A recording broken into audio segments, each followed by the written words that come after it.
Hello, Ryan here, aka Mac, and welcome. In this video, I will break down the latest monthly report of April 2019, pulling out all the good information.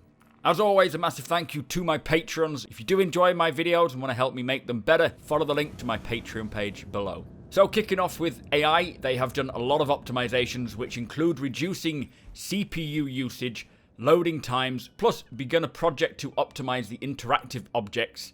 This, they say, will be useful in densely populated areas like landing zones and space stations. The human combat AI was refactored to allow a more modular approach to the definition of tactics and behaviors. The aim is to help designers to expand and customize as they see fit. On animation, they're working on a new mission giver called Eddie Parr, who is a bartender found at Microtech. Alongside this, they are adjusting the bartender experience to make it more engaging and realistic. This will actually also include refining the NPC patrons, so the AI that are ordering drinks and just inhabiting the bar area. Now on to art and environment art. The landing zone team begun an early white box exploration of Crusaders landing zone, Orison. This is basic architectural forms and structures they're being developed, plus creating a balance between the on-foot areas and keeping essential points of interest within a sensible traversal time so we're not having to walk for miles. The modular team finished whiteboxing assets for a more diverse space station exterior shapes. They also focused on the high-tech common elements for New Babbage. This includes hangars, hubs, transit stations, garages, and security elements. They're all being finished up. And finally, they completed another push on procedural caves and continued to update the PU's current planets, including investigating canyons. Now, I assume these canyons are what we saw of the sort of future-looking Daymar. They do look very cool. Now, for ship art, the white box completed for another as yet unnamed ship. That's now moved into grey box. No idea what this could be. It's apparently Chris Smith working on it. They're also refining the textures and materials of the Banu Defender.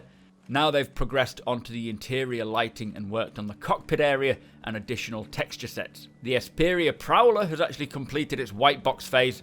That is now in grey box, and progress was also made on the P-72 Archimedes. They have also reworked the landing gear compression of the Drake Caterpillar. Now onto weapon art. They finished work on the Bayring S-38 pistol, the Apocalypse Arms, Animus missile launcher, and the Clausen Werner Lumen 5.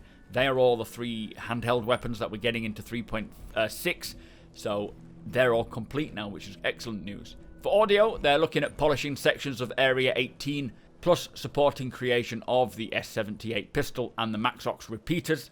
The character team worked on new outfits for locations. Plenty of these are actually for Microtech, which we have seen recently. They've also started concepting new armor, and all existing clothing is being brought up to the standard for the new female model. They also begun improving and integrating the VoIP and chat system into Arena Commander and Star Marine. I'm assuming that the VoIP updates will start off in AC and Star Marine and then transition over to the PU, with them being more balanced, I expect. For design, in the economy side of things, the item distribution was completely refactored. Some of the items will have travel tax, which is apparently applied if they appear further from the point that they entered the system.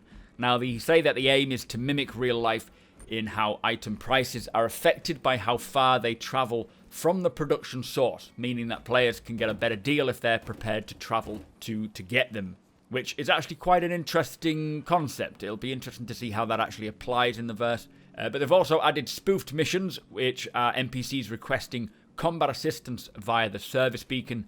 Now, this is the first step to AI dynamically generating missions for players. They're currently working on a refueling beacon for 3.6 to allow players to request a refuel from NPCs, which is quite interesting.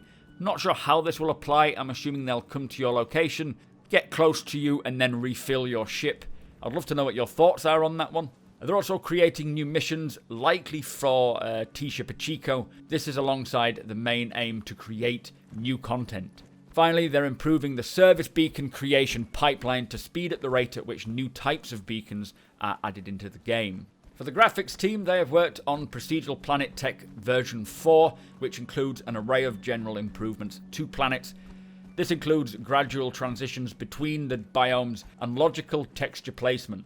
This, they say, gives a more varied planet, less popping in, and means that players can actually scout locations from orbit and know that the appearance won't change as they reach the surface.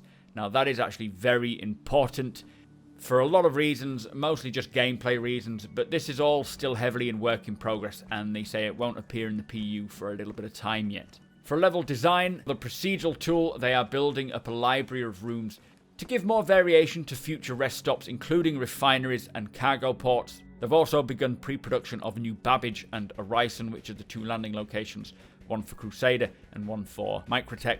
And level design also got a head start on designing some of the missions that will appear at Orison in 3.9, so they're starting early on that. For props, they've wrapped up all the low-tech requests, including metric adjustments for some of the cargo and storage props in preparation for gameplay features making use of them, which sounds exciting.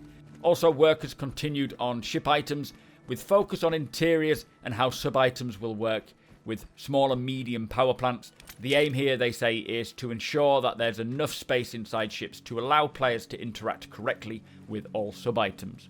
In system design, they're working on formation flying tech for AI. Eventually, this will be used for features like AI refueling, rescue and cargo scanning, so when they fly alongside you and just check if your cargo is legitimate or not.